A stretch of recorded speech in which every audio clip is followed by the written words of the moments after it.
Bonjour et bienvenue sur cette nouvelle vidéo d'Attila. Aujourd'hui, je vais vous présenter un produit qui est attendu depuis longtemps pour les utilisateurs des arbalètes Eric Sader. C'est le kit Upgrade 2.0 pour la Eric Sader.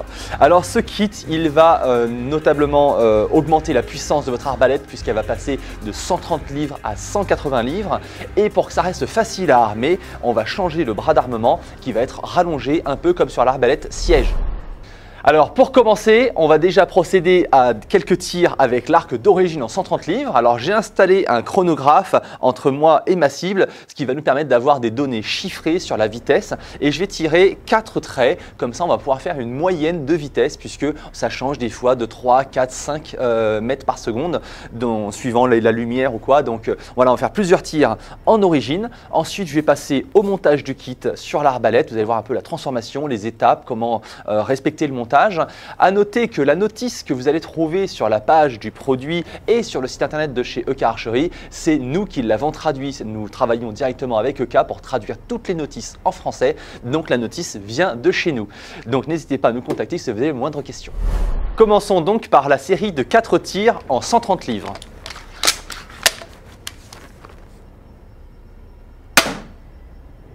Hop, 75-89. Enfin, ça là pour le coup c'est précis.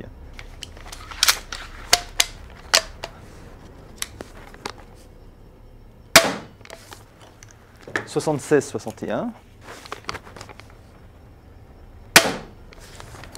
75-81, ah là on est bien là. Et j'en tire un dernier pour avoir mes 4 traits dans la cible. 64-89, 64-89. Donc après une série de 4 tirs, plus quelques réglages pour la lumière et tout ça, on a réussi du coup à faire 4 tirs propres enchaînés. On a eu des vitesses en mètres par seconde à 75-89, 76-61, 75-81 et 74-89.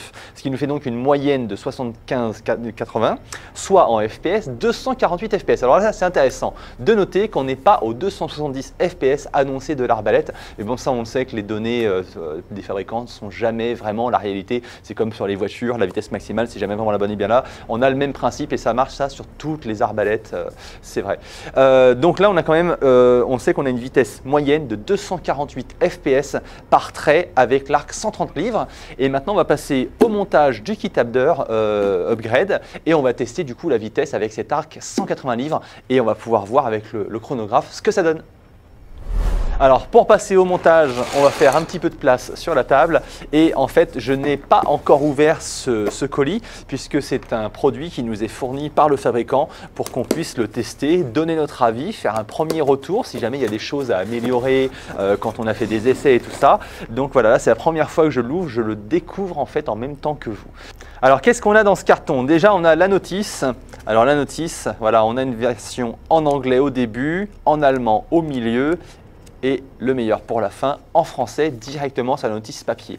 Parce que je me rappelle que EK nous avait demandé du coup de nous dépêcher à faire la traduction parce qu'ils envoyaient justement les notices en impression. Et là tout de suite on a déjà le bras d'armement avec le boîtier de détente. Donc là tout est attaché. Hop, on enlève ça, voilà. Donc, alors quelque chose de très intéressant à noter, c'est que quand on a traduit la notice, on a demandé au fabricant, vu qu'on a le boîtier détente et le rail avec les supports de fixation ici, qu'est-ce qui nous empêche de transformer une R9 ou une RX en adder? Eh bien, ils nous ont répondu, c'est pas faux, mais en fait, il faudra remplacer la poignée ici. Alors, je ne sais pas pourquoi la poignée, mais il va falloir la remplacer. Donc, c'est prévu, normalement, là, on est en janvier 2024, et c'est prévu, normalement, pour avril 2024, on devrait pouvoir acheter la poignée en plus. Donc, ça, c'est quelque chose qui vaudra quelques euros, entre guillemets. Donc, tous ceux qui ont une R9 ou une RX et qui veulent la convertir en adder, le pourront avec ce kit Upgrade, plus la poignée. Et là, ils pourront enfin transformer leur arbalète, pas besoin d'acheter une deuxième arbalète si la première ne fait pas adder. Donc c'est déjà prémonté, c'est pas mal. Ok, on voit qu'il y a plein de traits à l'intérieur. Alors ça je sais qu'il y en avait plein de fournis. Donc on en a 6, 7, on a 14 traits qui sont inclus. Donc ça c'est pas mal. Et on a aussi le fameux arc Du coup, alors faites bien attention à ne pas trancher la corde. Voilà, le fameux arc en 180 livres. Alors du coup, c'est marqué dedans, hein. C'est écrit à l'intérieur, 180 livres. Alors, on voit tout de suite en fait qu'il est plus épais que l'autre. Et on a un petit kit d'outils pour faire le montage. Alors les traits, je vais les laisser dedans parce que j'en ai pas besoin pour l'instant. J'en ai déjà assez sur la table. Hop. Donc j'ouvre la notice à la page 5 et comme ça on va le faire en fait en même temps que vous. Pour une fois qu'on a une belle notice en français, on va le faire en même temps que vous. Comme ça on va pouvoir afficher la notice et vous allez voir sur la notice ce dont je vous parle dans la vidéo. Et je vais vous montrer en même temps du coup quelles vis correspondent bien par rapport à la notice.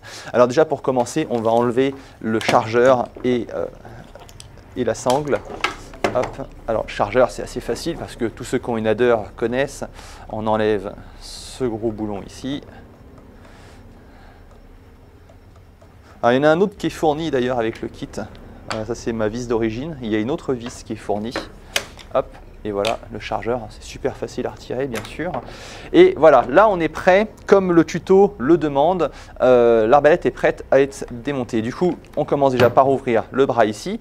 Et en fait, on va dévisser les 3 vis. Donc celle-là et les 2 qui sont ici. Parce que la première étape va être de retirer la poignée avec son support de crosse. Donc là, on prend la bonne clé Allen. Et en fait, on a 3 vis de chaque côté.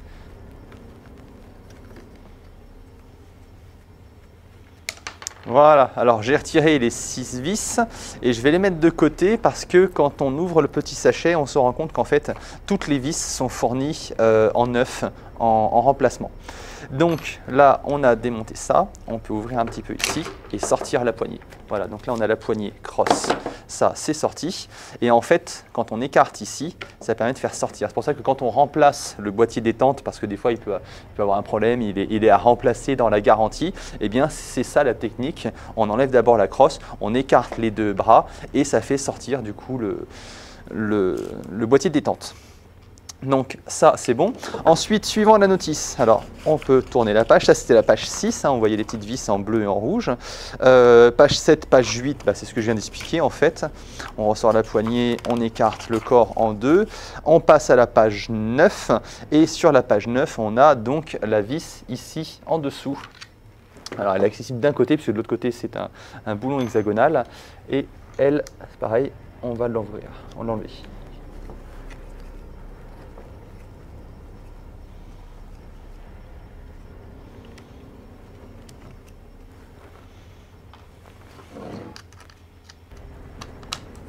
Alors j'ai poussé d'un côté pour faire sortir l'écrou et après j'ai repoussé la vis pour l'enlever complètement. Hop. Alors j'ai pas retiré l'arc, c'est pas faute qu'on me l'ait signalé, mais hop. Voilà. Et là quand on ouvre, du coup ici, comment explique la notice, eh bien on fait tout simplement glisser. Voilà, on peut retirer ça, c'était la vis à l'avant, c'était pour le bras d'armement. Et là, on peut tout simplement faire glisser l'ensemble en dehors du corps. Félicitations, vous avez complètement démonté votre arbalète adder. Maintenant, vous n'avez plus le choix, vous devez aller jusqu'au bout. Maintenant, on va attaquer la partie assemblage, puisqu'on a fait le désassemblage. Donc, je prends le nouveau bras d'armement, qui, comme je le disais tout à l'heure, est rallongé. Et on va refaire en fait toute la procédure, mais à l'envers. Donc, d'après la notice, je fais passer au milieu comme ça. J'écarte, parce que là, j'ai deux grosses rainures qui viennent se caler à l'intérieur du plastique. Donc, j'écarte et je viens bien caler les rainures. Là, c'est bon.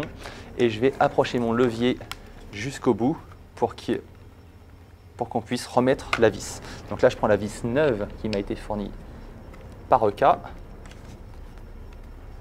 faut bien l'aligner. Voilà. L'écrou de l'autre côté et je peux visser.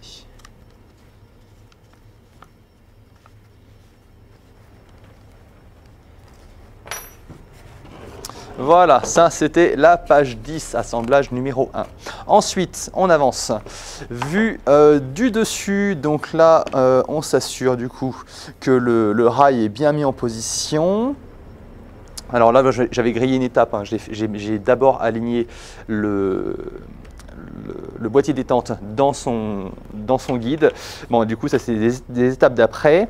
Ensuite, on va pouvoir remettre la poignée en place. Donc, elle est là. Et on remonte tout simplement. Alors là, on réouvre comme c'était tout à l'heure. Et on refait les mêmes étapes à l'envers. En fait, c'est quand même très simple à remonter. Donc, les petites vis ici. Alors, j'ai 2 vis qui sont un petit peu plus petites que les 4 autres, puisque les 2 petites vont à l'avant et les 4 grandes plus à l'arrière.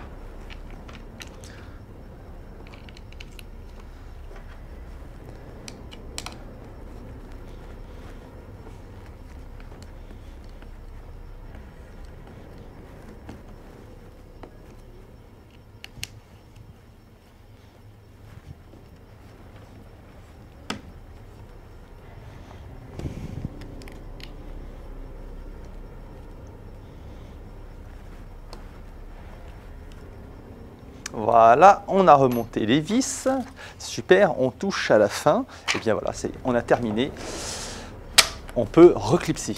Alors, étape importante à décrire, pourquoi on remplace le boîtier de détente, pourquoi on ne garde pas l'autre et on remplace juste le bras? Eh bien tout simplement parce que ce boîtier de détente a été modifié pour pouvoir supporter la tension de la corde de ce nouvel arc en 180 livres. Puisque si on avait le même boîtier, en fait ils se sont aperçus dans les essais que le coup pouvait partir tout seul. Donc ne laissez pas votre boîtier d'origine, il faut vraiment le remplacer par le boîtier de détente fourni avec. C'est vraiment conçu pour, parce que le bras ici, il est renforcé, vous pourrez remarquer qu'il est plein, hein, d'ailleurs on ne voit pas à travers les trous là, il y a une barre à l'intérieur, il est plein, alors qu'ici il est creux, on voit à travers, donc déjà il est plus costaud pour renforcer, il est rallongé, donc ça va vous donner plus d'amplitude du coup pour armer. Le boîtier détente lui aussi est renforcé, donc il faut vraiment respecter la construction du fabricant à ce niveau-là. On va maintenant pouvoir passer à l'arc. Donc, je viens le présenter directement en place. Il est fourni avec son système d'adaptation spécial EK. Je peux retirer la sécurité ici. Je vais remonter mon chargeur et on va pouvoir procéder au tir.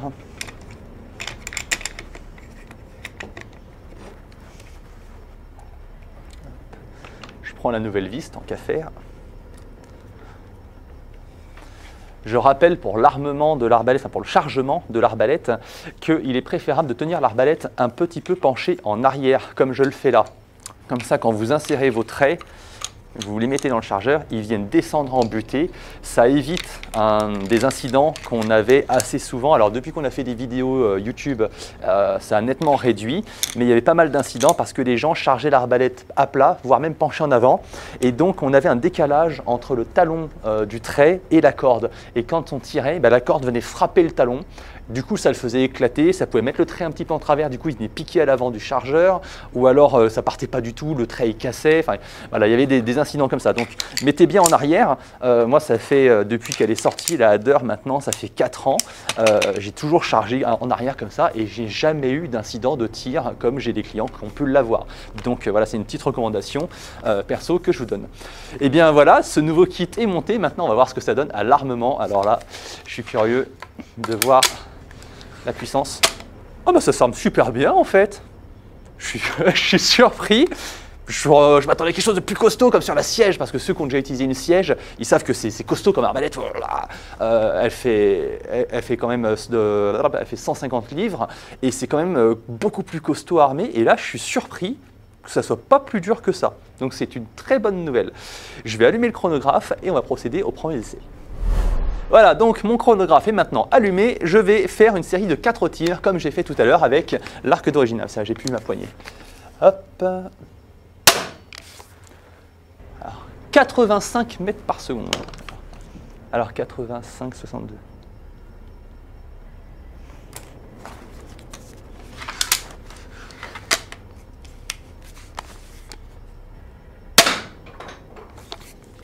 « 85,02 ».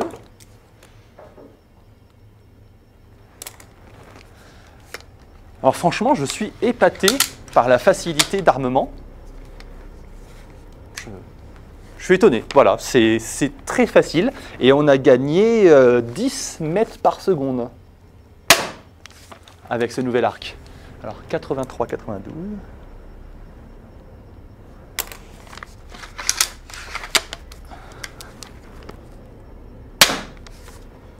Et 84,03.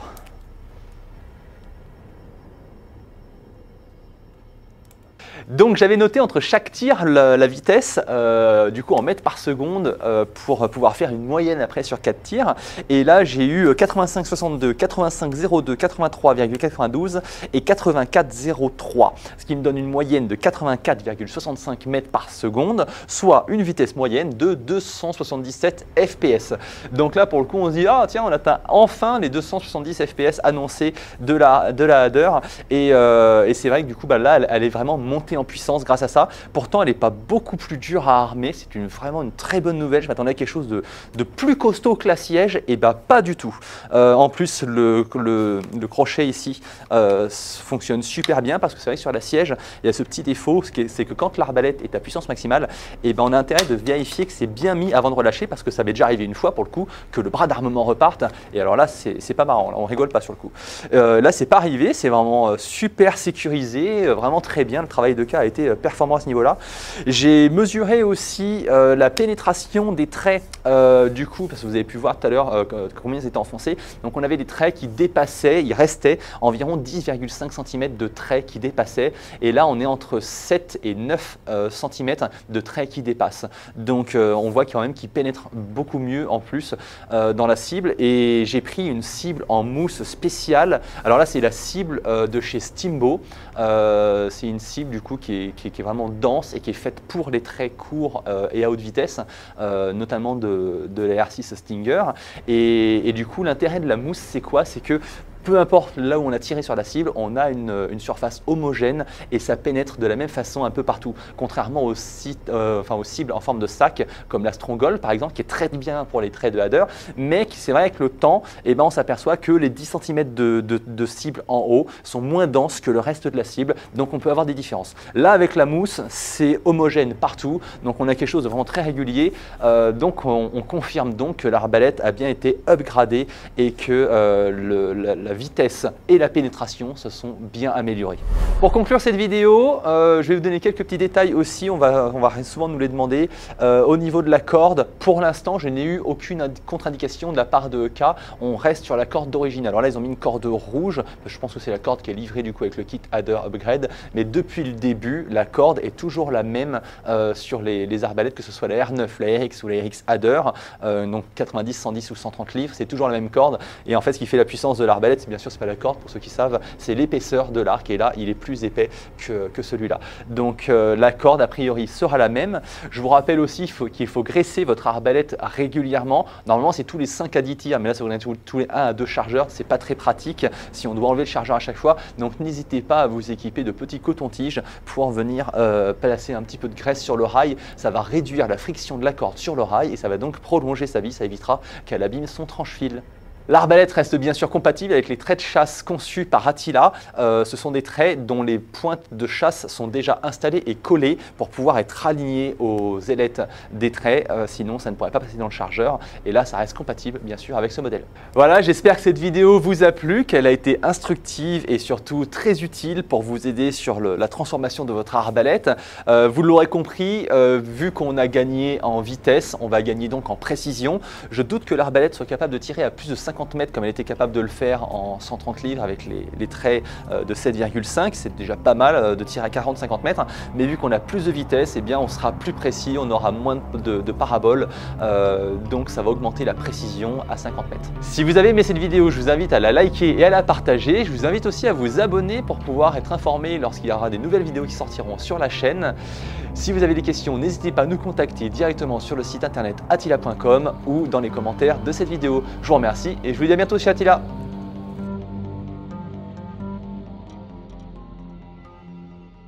Et un petit bonus pour ceux qui regardent la vidéo jusqu'à la fin, je m'en suis aperçu après, c'est qu'ils ont renforcé le support ici, puisqu'on avait des fois des cas de SAV client où la patte avait cassé, la patte de support de la poignée avant avait cassé, et là on voit qu'elle a clairement été renforcée, elle est moulée dans un mélange plus épais, donc plus costaud. Voilà, ça c'était le petit truc en plus pour ceux qui regardent la vidéo jusqu'à la fin.